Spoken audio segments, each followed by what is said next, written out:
اللہ تعالیٰ کی عبادت، اللہ تعالیٰ کی رضا کے بعد جو دوسرا بڑا حق ہے ہمارے اوپر وہ والدین کا ہے۔ اللہ تبارک و تعالیٰ نے ارشاد فرمایا وَقَضَىٰ رَبُّكَ أَلَّا تَعْبُدُوا إِلَّا إِيَّاهُ، عادت نہیں کھتی۔ اور پھر وَبِالْوَالِدَيْنِ إِحْسَانًا، اس کے بعد جو والدین ہیں ان کے ساتھ اچھا سلوک کرنا ہے۔ معلوم ہوا کہ اللہ کی عبادت، والدین کے ساتھ احسان اور اچھا سلوک، یہ اللہ کی عبادت کے بعد دوسرا بڑا حق ہے۔ 4 بڑے گناہ ہیں۔ سب سے پہلا جو بڑا جرم ہے انسان کا وہ اللہ کے ساتھ کسی کو شریک ٹھہرانا، اور دوسرے نمبر پہ والدین کی نافرمانی کرنا، اور تیسرے نمبر پہ کسی انسان کو ناحق قتل کرنا، اور چوتھے نمبر پہ غلط قسم کی جھوٹی قسم کی قسمیں کھانا۔ رسول اللہ صلی اللہ علیہ وسلم کا فرمان ہے کہ 4 قسم کے لوگ جنت کی خوشبو بھی نہیں سونگھ سکیں گے۔ 4 قسم کے لوگ جنت کی خوشبو بھی نہیں سونگھ سکیں گے، حتیٰ کہ جنت کی خوشبو 1000 سال کی مسافت سے محسوس ہوگی، یعنی جنت تک پہنچنے کے لیے 1000 سال کا سفر باقی ہوگا اور جنت کی خوشبو آنا شروع ہو جائے گی۔ تو 4 قسم کے لوگ جنت کی خوشبو بھی نہیں سونگھ سکیں گے۔ معلوم ہوا کہ یہ لوگ 1000 سال مسافت دور ہوں گے جنت سے۔ اس میں سے جو پہلے نمبر پہ ارشاد فرمایا قطع رحمی کرنے والا، رشتوں کو توڑنے والا، خاندانوں میں لڑائی جھگڑے ڈالنے والا، خواہ کسی نہ کسی بات کا بہانہ بنا کر الجھاؤ کی کیفیت پیدا کرنے والا، لڑائی جھگڑے کرنے والا، کبھی بہن سے جھگڑا، کبھی ماں سے، کبھی بیٹی سے، کبھی گھر والوں سے، اور کبھی خاندان والوں سے، کبھی رشتہ داروں سے، کبھی برادری والوں سے، کبھی محلے داروں سے، مختلف قسم کے بہانے بنا کر خواہ جھگڑا کرنے والا، اس کو کہتے ہیں قطع رحمی کرنے والا۔ اور پھر فرمایا کہ بوڑھا زانی، بڑھاپے کی عمر کو پہنچ چکا لیکن اس زنا والی بری عادت سے اپنے آپ کو بچا نہ سکا۔ اور تیسرے نمبر پہ تکبر کی وجہ سے شلوار ٹخنوں سے نیچے لٹکانے والا۔ اور چوتھے نمبر پہ فرمایا وہ شخص جنت کی خوشبو بھی نہیں سونگھ سکے گا، وہ شخص ہے والدین کی نافرمانی کرنے والا۔ دوسرے فرمایا کہ 4 لوگ ایسے ہیں جن کی جنت کی ضمانت میں دیتا ہوں۔ 4 لوگ تو وہ ہو گئے جو جنت کی خوشبو بھی نہیں سونگھ سکیں گے، اور 4 لوگ وہ ہیں جن کی جنت کی ضمانت میں دیتا ہوں۔ فرمایا پہلے نمبر پہ اس عورت کی جنت کی ضمانت دیتا ہوں کہ جس عورت کا خاوند یا وہ عورت اس حالت میں فوت ہوئی کہ اس کا خاوند اس سے راضی تھا۔ وہ عورت پہلے فوت ہو گئی یا خاوند پہلے فوت ہو گیا، مگر یہ دونوں ایک دوسرے سے راضی تھے، خاوند بالخصوص عورت سے راضی تھا، تو اس عورت کی بھی جنت کی میں ضمانت دیتا ہوں۔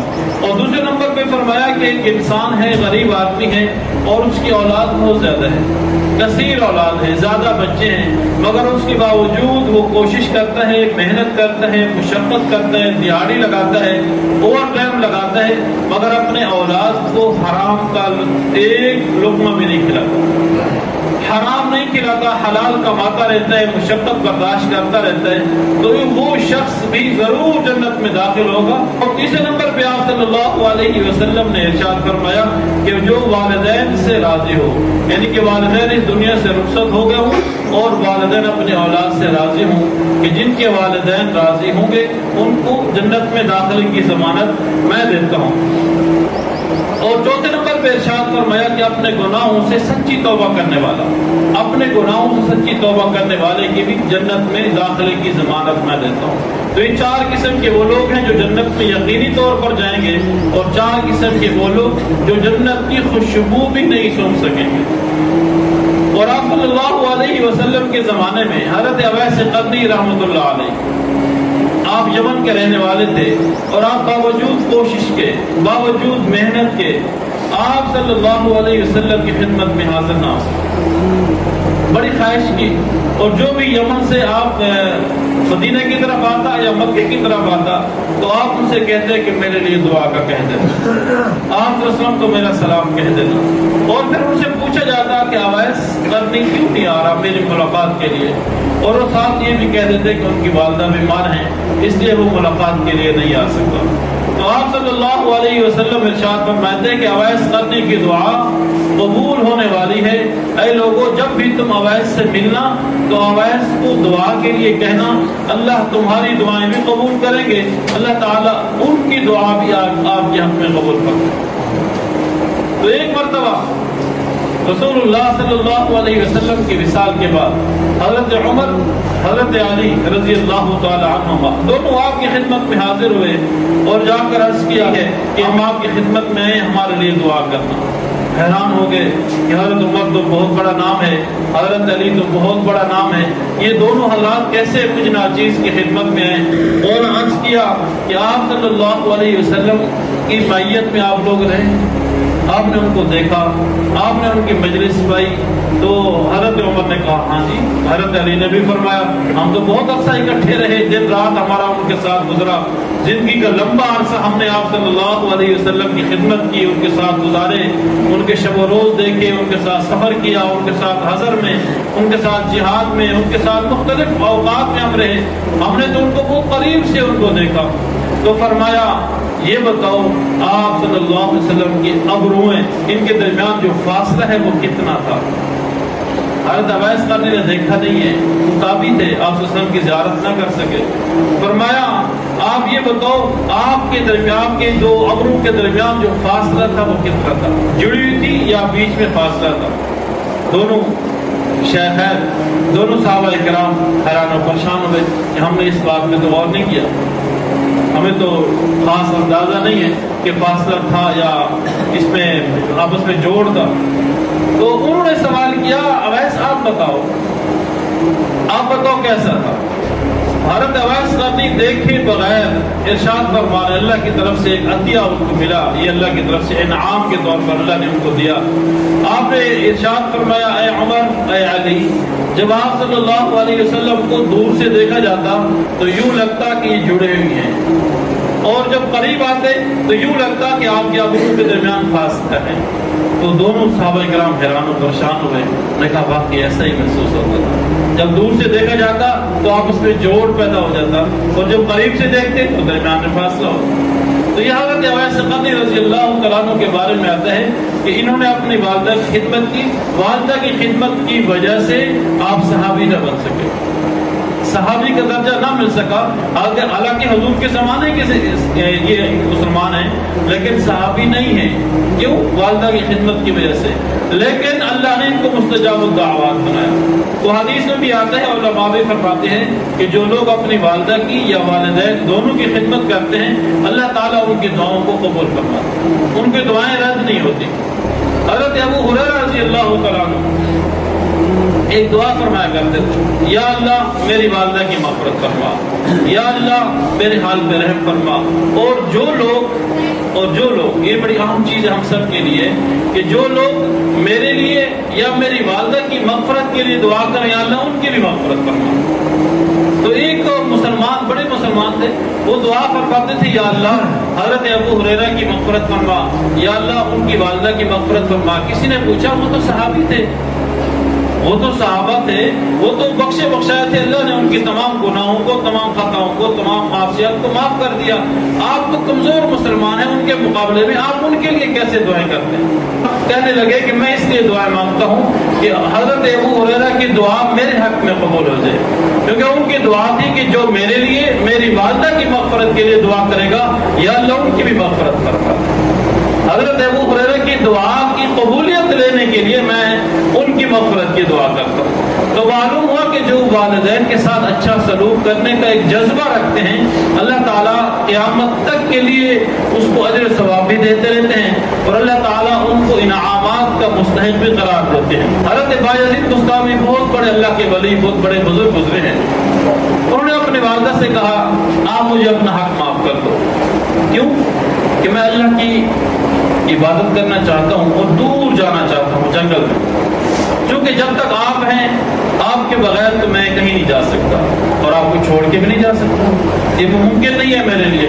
لیکن آپ اللہ تعالیٰ سے وعدہ کر کے مجھے اپنا حق معاف کر دیں کہ میں آپ کی خدمت سے اگر محروم رہوں گا تو قیامت کے دن آپ مجھے اللہ کے ہاں پکڑ میں نہیں لائیں گے۔ ان کی والدہ نے کہا جی بیٹا آپ جائیں اللہ کی عبادت کریں، میں آپ کی جو میرا حق ہے وہ میں معاف کر دوں۔ تو حضرت باجزید مستوفی جنگل میں چلے گئے، بہت لمبا عرصہ جنگل میں گزارا، اچانک رات کے وقت گھر لوٹے کہ چلے جا کر دیکھتا ہوں ماں کی کیا حالت ہے۔ جب آئے گھر میں تہجد کا وقت تھا تو ماں وضو کر رہی تھی، ان کی ماں وضو کر رہی تھی اور وضو کا پانی نیچے ڈلوان کی طرف گرتا ہوا جب انہوں نے دیکھا کہ رات کا وقت ہے، یہ میری ماں وضو کر رہی ہوگی، تو فوراً ماں کی خدمت میں حاضر ہوئے اور آ کر کہنے لگے کہ باجزید تو اللہ کی معیت اور اللہ کی اطاعت اور اللہ کا قرب جنگل میں ڈھونڈنے جا رہا ہے، حالانکہ اللہ تعالیٰ تو میری ماں کے قریب بیٹھے۔ تو اس کے بعد انہوں نے پھر جنگل میں جانا چھوڑ دیا، بلکہ یہ فرمایا کہ میں اپنی ماں کی خدمت کروں گا اور یہیں سے مجھے اللہ نے مقام عطا۔ اور اسی طرح جیسے والدین کا ایک مقام ہے، ایک رتبہ ہے، والدین کی بد دعائیں بھی بڑی سخت ہوتی ہیں۔ ماں ہو یا باپ ہو، ایک بھی الفاظ نکال دے، نہ جانے وہ کون سا وقت ہوگا جو بڑے سے بڑے ولی کو بھی تباہ و برباد کر سکتا۔ حضرت جریج بنی اسرائیل کے بہت بڑے آدمی ہیں، اللہ والے تھے، نیک انسان تھے، ہر وقت عبادت میں لگے رہتے۔ وہ خود اپنا واقعہ بیان کرتے، کہتے ایک مرتبہ والدہ میرے پاس جنگل میں تھا، میں دیہات میں علاقے سے نکلا ہوا تھا، تو میں عبادت کر رہا تھا، میری والدہ نے مجھے آواز دی اے جریج بیٹے، میں خاموش رہا کیونکہ میں اللہ کی عبادت کر رہا تھا۔ تو میں نے دل میں سوچا کہ اللہ کی عبادت کو چھوڑ کر ماں کی بات کا جواب دوں، لیکن میرا دل مطمئن نہ ہوا۔ دوسرے دن پھر آئی، مجھے آواز دی، میں نے آواز سنی لیکن جواب نہیں دیا، میں عبادت میں مشغول رہا، اور میرا دل مطمئن تھا کہ میں عبادت میں لگا ہوں، اللہ کی عبادت میں مجھے کوئی گناہ نہیں ملے گا۔ تیسرے دن پھر میری والدہ آئی، انہوں نے آواز دی، تو میں نے پھر بھی آواز کا سنا اور اس کا جواب نہیں دیا۔ میری والدہ نے ایک لفظ بد دعا کا نکالا، اے جریج تجھے اس وقت تک موت نہ آئے جب تک تو ایک زانی عورت کا چہرہ نہ دیکھ لے۔ اتنے بڑے اللہ کے ولی اور زنا ان کا تصور بھی نہیں تھا۔ اب اس وقت ایک زانی عورت تھی، اس کی خواہش تھی کہ میں جریج کو اپنے چنگل میں پھنساؤں، لیکن اللہ نے ان کو بچایا ہوا تھا، ان کی اتنی عبادت تھی، ان کی ریاضت تھی، اللہ نے محفوظ فرمایا ہوا تھا۔ لیکن ہوا اس طرح کہ اس عورت سے ایک چرواہے نے زنا کیا، اب اس زنا کے بدلے میں ایک بچہ پیدا ہوا۔ جب بچہ پیدا ہوا اس عورت سے پوچھا کہ یہ بچہ کس کا ہے، تو اس زانی عورت نے کہا کہ یہ بچہ جریج کا ہے، جو فلاں جنگل میں عبادت گزار ہے اس کا ہے۔ سارے کے سارے لوگ جمع ہو کر اس کی جو جھونپڑی تھی اس کو توڑنا شروع کر دیا کہ تم تو بڑے نیک انسان لگتے ہو، تمہاری شکل و صورت، ہر وقت تم عبادت میں لگے رہتے ہو، تمہارے کرتوت اس طرح کے۔ بڑے پریشان ہوئے، یا اللہ یہ کیا ہو گیا میرے ساتھ، ان کو تو تصور بھی نہیں تھا کیا معاملہ ہے۔ کہنے لگے اچھا 2 رکعت مجھے نفل پڑھنے دو، 2 رکعت نماز پڑھنے دو، پھر جو آپ کا دل کرے آپ کا۔ انہوں نے کہا ٹھیک ہے ہم انتظار کرتے۔ انہوں نے 2 رکعت نماز پڑھی، نماز پڑھنے کے بعد ان لوگوں سے کہتے ہیں اس بچے کو بلاؤ، اس بچے کو لے آؤ جو ابھی پیدا ہوا ہے، نومولود بچہ۔ لوگوں نے اس بچے کو لایا، اس بچے کے سر پہ ہاتھ رکھا جریج نے اور کہا اے غلام تیرا باپ کون ہے، اے غلام اے بچے تیرا باپ کون ہے۔ اس نے فوراً منہ سے جواب دیا، زبان سے بولا کہ فلاں چرواہا میرا باپ ہے۔ لوگ بڑے حیران و پریشان ہو گئے کہ معصوم بچہ ہے، کچھ دنوں کا ہے، لیکن اللہ نے اس کو بولنے کی اور گویائی کی طاقت کیسے عطا فرمائی۔ لوگ بڑے متاثر ہوئے اور ان سے معافی مانگنے لگے، جریج ہمیں معاف کر دو، ہم آپ کی یہ جو جھونپڑی ہے سونے کی بنا کے دیں گے۔ انہوں نے کہا نہیں مجھے اسی حالت میں واپس لوٹا دو اور آپ خاموشی سے چلے جاؤ۔ لیکن ساتھ انہوں نے جریج نے ایک جملہ کہا، یہ اس وقت جو میرے ساتھ بیت رہی ہے میری ماں کی بد دعا کی وجہ سے ہے۔ اگر میری ماں مجھے یہ بد دعا دیتی کہ اے جریج تو زنا میں جب تک ملوث نہ ہو اس وقت تک تجھے موت نہ آئے تو میں یقیناً زنا بھی کر لیتا، لیکن میری ماں نے مجھے یہ بد دعا دی تھی جب تک تو زانی عورت کا چہرہ نہ دیکھ لے، تیرا آمنا سامنا نہ ہو جائے۔ اب یہ عورت مجھے ذلیل کرنے پہ آ گئی، اس کے سامنے میں ذلیل تو ہو گیا ہوں کچھ دیر کے لیے، یہ میری ماں کی وہ بد دعا ہے۔ اتنے بڑے اللہ کے ولی، اتنے بڑے اللہ کے ولی، اور ایک ماں کی بد دعا کی وجہ سے ذلیل اور رسوا۔ تو فرماتے ہیں کہ ایک عورت ہے، ایک ماں ہے، وہ زانیہ ہے، فلا زنا کا، یہ سب کو پتہ ہے، لیکن جو اس کا بیٹا ہے وہ اللہ کا ولی ہے۔ ماں بری ہے اتنی بری اور بیٹا اتنا اچھا کہ اس کا تصور نہیں ہے۔ اب ہوا کیا، بیٹے کو معلوم ہے کہ میری ماں نے بدکاری کرائی، بدکاری کرنے کے بعد اس نے غسل کیا پاک ہونے کے لیے۔ اب وہ غسل کرنے کے بعد کھڑی ہوئی ہے باہر کسی اوپن کھلی جگہ پہ، اور وہ پانی کے جو قطرے ہیں وہ نیچے گر رہے ہیں۔ ایک طرف اللہ کا ولی بیٹا سامنے آتا ہے، فرماتے ہیں کہ اس حالت کے اندر بھی اگر وہ زانی ماں اپنے اس ولی کامل بیٹے کو بد دعا دے دے تو ولی کامل بیٹا اسی وقت جھلس جائے۔ ایک طرف بدکارہ عورت ماں ہے، ایک طرف نیک سیرت بیٹا ہے، لیکن جتنا بھی بڑا بیٹا بن جائے والدین کے مقابلے میں کچھ۔ ایک اور مقام پہ آیا، بنی اسرائیل کے 3 نوجوان غار میں پھنس گئے، غار میں چلے گئے اور آگے سے وہ پتھر آ گیا، بند ہو گیا۔ اب تینوں نے ایک مشکل وقت میں تو اللہ ویسے ہی یاد آتے ہیں، تینوں نے ایک منصوبہ بنایا، اب کیا کریں، پھنس گئے تو کہنے لگے اللہ کو یاد کرتے ہیں اور اللہ کو واسطہ دیتے ہیں کسی نیک عمل کا۔ انہوں نے کہا ٹھیک ہے۔ ایک آدمی نے واسطہ دیا، یا اللہ میں سارا دن بکریاں چرایا کرتا تھا اور جب شام کو میں آتا بکریوں سے دودھ نکالتا، نکالنے کے بعد سب سے پہلے میں اپنی والدین کو پلاتا، اس کے بعد بچوں کو پلاتا۔ ایک دن میں آیا بکریاں چرانے کے بعد، جب گھر پہنچا ہوں تو بچوں نے مجھے گھیر لیا اور سب بچوں نے مطالبہ کیا کہ ہمیں دودھ دیا جائے۔ میں نے کہا نہیں، جب تک میرے والدین دودھ نہیں پئیں گے آپ کو نہیں دوں گا۔ اور اتفاق سے میرے والد رات کو سو گئے تھے، وہ سوئے رہے، میں ان کے سرانے دودھ کا پیالہ، دودھ کا گلاس یا کپ لے کر کھڑا رہا، ساری رات میں کھڑا رہا۔ میرے والد سوئے رہے، میں نے ان کو اٹھایا نہیں، میں نے ان کو جگایا نہیں کہ ان کی نیند نہ خراب ہو جائے، اور میرے بچے روتے رہے، چیختے رہے، چلاتے رہے۔ یا اللہ اگر اس رات میرا کھڑا ہونا اپنے والدین کی رضا کے لیے تھا، تیری عبادت کے لیے تھا، میں نے اپنے بچوں کو بلبلاتا چھوڑ دیا، چیختا چلاتا چھوڑ دیا، اگر یہ سب کچھ تیری رضا کے لیے میں نے کیا تو یہ جو پہاڑ کا جو پتھر ہے غار کا، اس کو سائڈ پہ کر۔ تو اللہ تبارک و تعالیٰ نے اس نوجوان کی دعا کو سنا اور وہ پتھر سائڈ پہ ہو گیا۔ حضرت موسیٰ علیہ السلام کے بارے میں آتا ہے کہ اللہ تبارک و تعالیٰ نے اللہ تبارک و تعالیٰ سے پوچھا، یا اللہ سب سے زیادہ حق میرے اوپر کس کا ہے؟ تو فرمایا میرا۔ اللہ نے فرمایا میرا حق ہے کہ تم میری عبادت کرو۔ پھر حضرت موسیٰ علیہ السلام نے پوچھا، یہ لاڈلے پیغمبر تھے، آپ اللہ تعالیٰ سے بار بار گفتگو کے شوقین تھے، اور ایک وقت کی گفتگو بڑی طویل ہو جائے کرتی تھی محبت میں، اللہ تعالیٰ کی محبت میں۔ پھر عرض کیا اللہ آپ کے حق کے بعد میرے اوپر کس کا حق ہے؟ فرمایا تیری ماں کا حق ہے۔ پھر فرمایا میری والدہ کے حق کے بعد پھر کس کا حق ہے؟ پھر فرمایا پھر بھی آپ کی ماں کا۔